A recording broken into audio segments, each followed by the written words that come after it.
ऐसा तो नहीं कि चुपके चुपके आपकी भी शादी मतलब अचानक पता चलेगी? ना ना, वो करूंगा डंके की चोट पे। भाई मेरा छोटा भाई है, जैसा मैंने कहा, मेरे लिए भी खुशी की बात है। वो एक नए जीवन में, गृह जीवन में कदम रख रहा है, उसके लिए उसको बहुत सारी बधाई, ढेर सारी शुभकामनाएं। लेकिन आपकी शादी की भी तो चिंता होगी ना छोटे भाई को, कि आप भी करें। भाई विधानसभा के अंदर शराब की बोतलें मिल रही हैं, आए दिन जहरीली शराब से लोगों की जान जा रही है, और मुख्यमंत्री नीतीश कुमार जी सोचते हैं कि भैया आपने एक बार शपथ करा दी, उसी से सब हो गया, सब ठीक हो गया। आज हम लोग जा रहे हैं भैया मुजफ्फरपुर, जहाँ पे ये घटना घटी। क्यों मुख्यमंत्री नीतीश कुमार दिल्ली जाते हैं? एक मोतियाबिंद जैसे, कैटरैक्ट जैसे ऑपरेशन का इलाज कराने जब मुख्यमंत्री नीतीश कुमार दिल्ली जाते हैं, आज उसका कारण समझ में आया क्यों दिल्ली जाते हैं।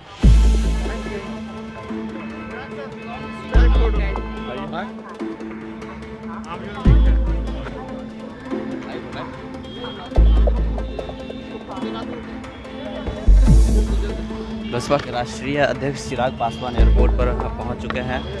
तस्वीरें आप देख सकते हैं कि किस तरह उनके समर्थकों की हुजूम जो है वो चिराग पासवान को घेरे हुए हैं, और देखिए किस तरह से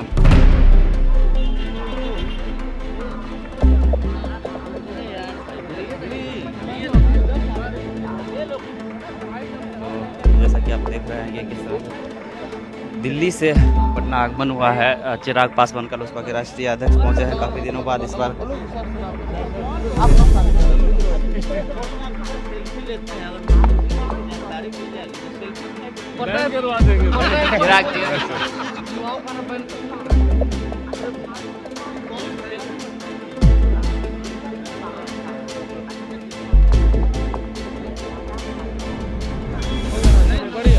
शादी में जा रहे हैं क्या? नहीं सर, लेकिन आप ठीक है, जवाब नहीं दिए, लेकिन ऑफ द रिकॉर्ड है कि आपकी आगे बढ़ी है, फिर हम लोग तुम्हारा सर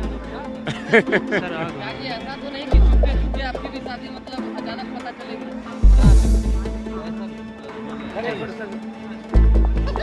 लोग जानना चाह रहे हैं। वो करूंगा डंके की चोट पे। तो देखिए किस तरह से चिराग जी शादी के बात पर मुस्कुराते हुए गाड़ी में बैठे, हालांकि उन्होंने जवाब नहीं दिया। श्री प्रसाद यादव शादी कर रहे हैं, दोबारा से एक बार बधाई अपने तरफ से दीजिए कि किस तरह से बधाई देंगे छोटे भाई को? आपने भी कहा कि वो मेरा शादी छोटा भाई है, जैसा मैंने कहा, मेरे लिए भी खुशी की बात है। वो एक नए जीवन में, गृह जीवन में कदम रख रहा है, उसके लिए उसको बहुत सारी बधाई, ढेर सारी शुभकामनाएं। लेकिन आपकी शादी की भी तो चिंता होगी ना छोटे भाई को, कि आप भी करें। विधानसभा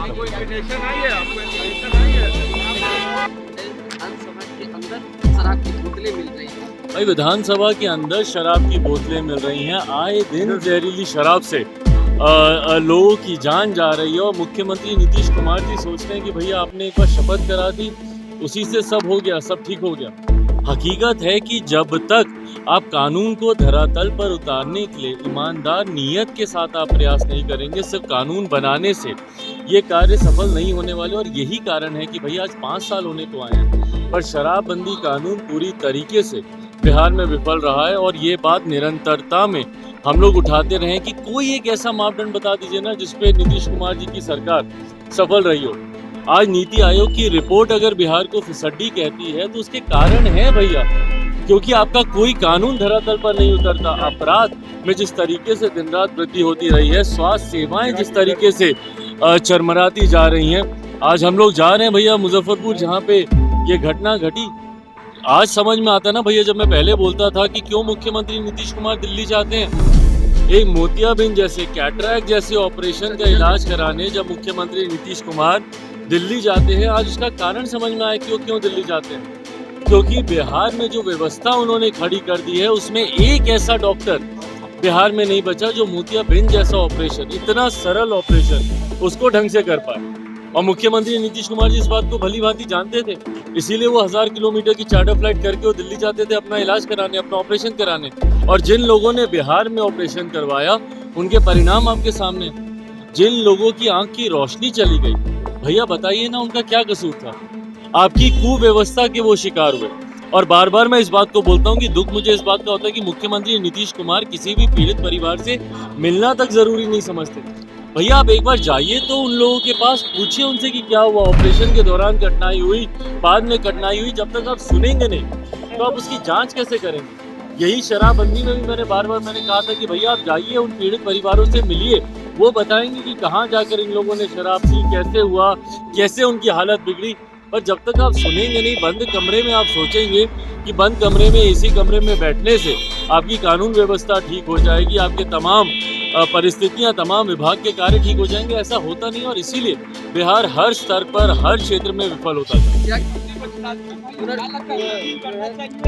देखिए, मैं उसको रीथिंक करने का मैं समर्थन नहीं करता हूँ। हम लोग मानते हैं कि भैया शराबबंदी कानून, खास तौर पर बिहार जैसा राज्य जहाँ पे शिक्षा का इतना अभाव है, जहाँ पे लोगों को जानकारी नहीं है कि ऐसे नशीले पदार्थ के क्या नुकसान हो सकते हैं, तो मैं मानता हूं कि बिहार जैसे राज्य में खास तौर पर शराबबंदी लागू रहनी चाहिए। जो उनका जो प्रस्ताव है कि इसको रीथिंक किया जाए, मैं उसका समर्थन नहीं करता। कराएं, बिल्कुल कराएं, बल्कि हम लोग तो चाहते हैं पूरी तरीके से भाई। जब केंद्र में भी जब ये विषय चल रहा था, उस वक्त भी हम लोगों ने समर्थन किया था कि जातीय के आधार पर जनगणना होनी चाहिए। इसके कारण है, बार बार मैं इस बात को कहता हूं, क्योंकि नीतियां बनाई जाती हैं, योजनाएं बनाई जाती हैं जाति के आधार पर। भले वो केंद्र सरकार की नीतियां हों, भले वो राज्य सरकार की नीतियां हों, जाति के आधार पर ही बनाई जाती है। तो इसके लिए उस जाति की कितनी आबादी है वो उसकी जानकारी होना ज़रूरी है, ताकि उसी के अनुपात में राशि का आवंटन किया जाए। तो इसीलिए अगर राज्य सरकार अगर ये फैसला लेती है तो लोक जनशक्ति पार्टी रामविलास उसका पूरी तरीके से समर्थन। चिराग पासवान थे हमारे साथ। जैसा कि आपने देखा कि चिराग पासवान जी खासतौर से जो अभी बिहार में सबसे बड़ा मुद्दा चल रहा है वो तेजस्वी यादव की शादी को लेकर चल रहा है, और चिराग पासवान दिल्ली से पटना आए हैं। तो कहीं ना कहीं ये बड़ी बात, लोगों का सवाल जो मन में आ रहा है कि जितने भी युवा नेता हैं एक एक करके शादी के बंधन में बनते जा रहे हैं। जहां बात कर लेते तेजस्वी यादव की, महागठबंधन के बहुत प्रभावी नेता हैं, अब जीवन के अलग गठबंधन में बंधने जा रहे हैं और एक नई पारी की शुरुआत जो है वो करने जा रहे हैं। तस्वीरें देखिए, एयरपोर्ट पर उनके समर्थकों का हुजूम जो है वो किस तरह से लगा हुआ है। लोजपा के तमाम समर्थक, मीडिया कर्मी भी पहुँचे हुए हैं। दिल्ली से चिराग पासवान यहाँ पहुँचे और निश्चित तौर पर उनसे जो सवाल, सबसे हॉट सवाल अभी चलेगा, खास करके शादियों का सीज़न जो चल रहा है कि चिराग जी कब आपकी शादी होने वाली है, इस बात पर उन्होंने मुस्कुराते हुए रह गए, लेकिन कोई जवाब नहीं दिया। हालांकि तेजस्वी की शादी में चिराग पासवान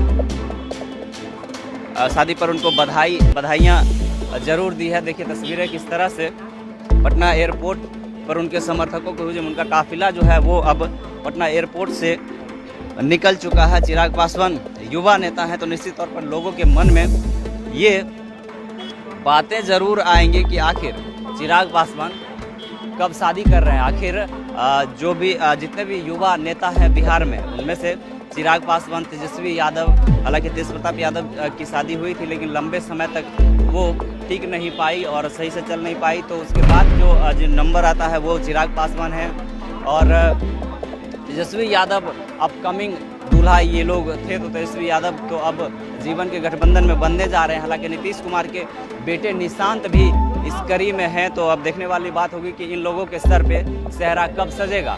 तमाम अपडेट्स आप तक पहुंचाते रहेंगे, बने रहिए रिपब्लिकन न्यूज़ पर। रिपब्लिकन न्यूज़ से जुड़ने के लिए सब्सक्राइब बटन दबाकर चैनल को सब्सक्राइब करें। नोटिफिकेशन प्राप्त करने के लिए यहाँ बेल को दबाएं। वीडियो अच्छा लगे तो लाइक करें और दोस्तों के साथ शेयर करना ना भूलें।